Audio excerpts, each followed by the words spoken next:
Hi, this is Evelyn Puerto with a weekly writing update and a little bit of reading. So, what have I been writing? I'm really happy to tell you that I have finished the second draft of The Girl Who Broke the Dark, and I've started some of the serious editing. I've already found this huge inconsistency that I'm sure readers would have called me out on. It would have been so embarrassing if I had let that slide. So, that's what I'm hard at work doing now. Part of what took so long is I wanted to give the end of this story some really good closure. Even though it's the first in a series, I wanted the story arcs to come to some kind of conclusion so the readers would feel like they had gotten the end of a story and weren't just left on some cliffhanger. I didn't want to do that, and it was a little bit tricky to make that work out, but I think I got it. Also, I appeared on the Unstoppable Authors podcast, talking how I keep the details of my epic fantasy world straight. If you want to hear about my crazy process, there's a link to the episode in the description below. And now for this week's reading. I know last week I told you that I would be reading the whole chapter 1 of Flight of the Spark, but when I went to edit the video, I realized it was almost 20 minutes long, and I didn't want these videos to be that length. So I'm just reading a few pages each week. This week we've got the second half of the first chapter of Flight of the Spark.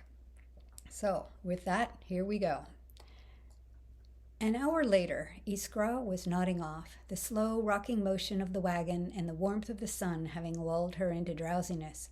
She let her thoughts wander, barely paying attention to Tavda's chat with the trader.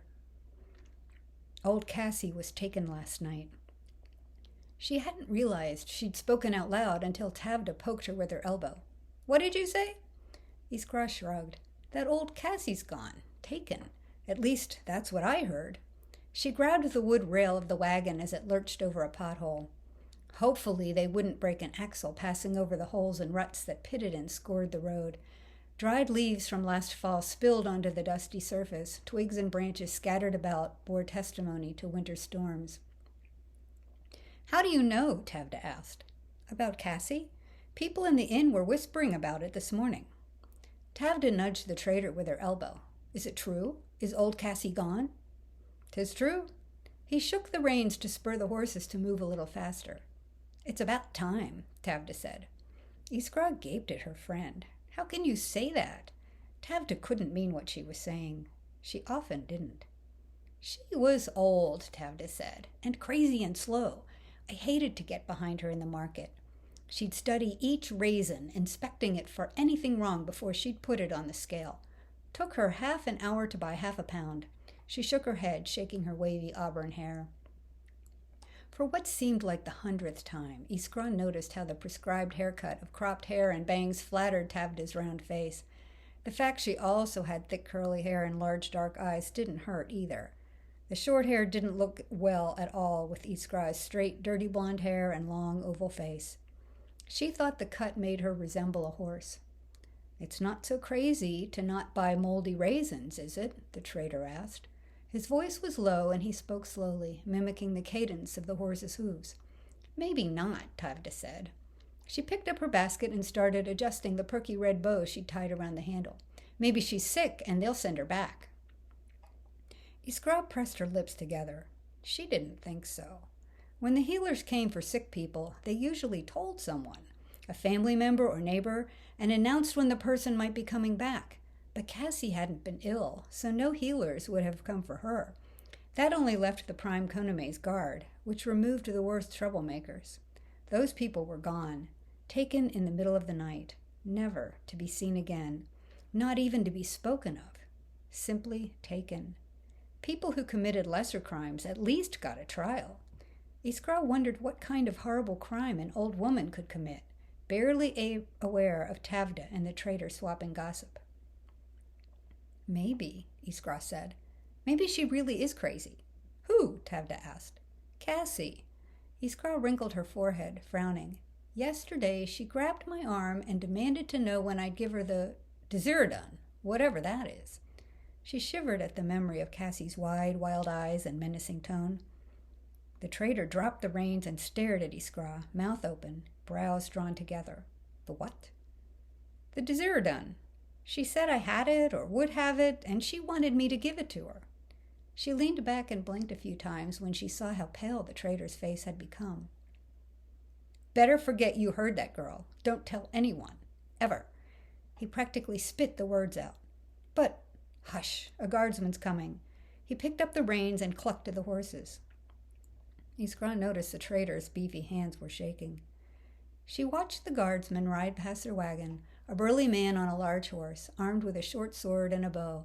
Iskra had always been told the Prime Konome's guards were there to protect the people, but somehow today she felt a sense of unease when they drew near. A cloud slid in front of the sun, casting a chilly shadow over her, making her shiver. The guardsman glanced at Iskra, Tavda, and the trader. Then he moved along the caravan. When the guardsman was a few wagons away, Iskra asked, "Why should I forget? What's a deserter done anyway?" The trader's face reddened. "It's dangerous. Don't talk any more about it, or I'll put you out and you can walk the rest of the way." He slapped the reins against the horses' rumps. "Forget the words of a crazy old woman." He leaned over to glare at Iskra. "Do you want to be taken too?"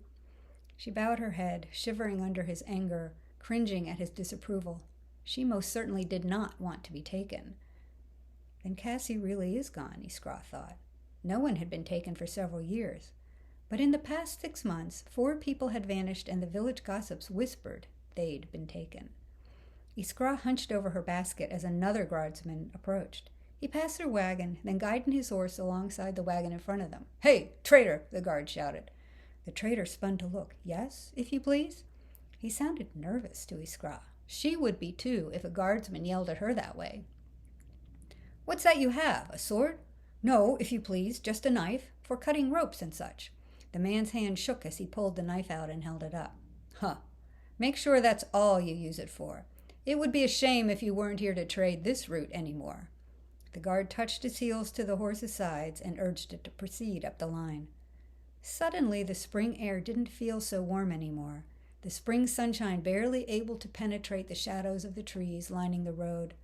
Iskra huddled in her cloak, clutching it tightly around her, thinking. Iskra wondered that the guard would threaten a traitor like that. Did Koperko know his guards did that? He must. No doubt he only took people who threatened others' safety. The wagon jolted over a rut in the road. Iskra clutched the edge of the wagon. Tavda fell against Iskra, laughing. Iskra sighed. Tavda didn't seem at all bothered by the traitor's warning. Her own thoughts were as unsettling as the uneven road. She glanced at the traitor, who was still scowling. She didn't dare ask any more questions, no sense getting him even angrier. She had no desire to walk to Shinru, or to have to explain why the throbbing vein in his forehead had burst.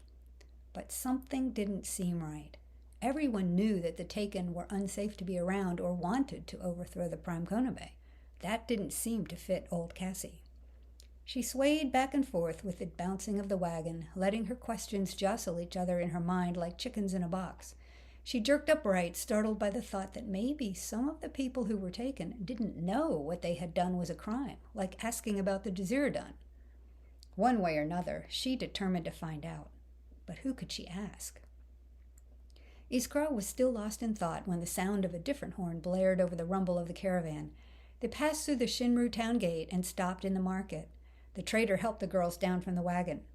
"Don't forget what I said," he said to Iskra. "And best you ride back with someone else." So there you have it. Next week, we'll start Chapter 2. Thanks for stopping by, and I'll see you next time.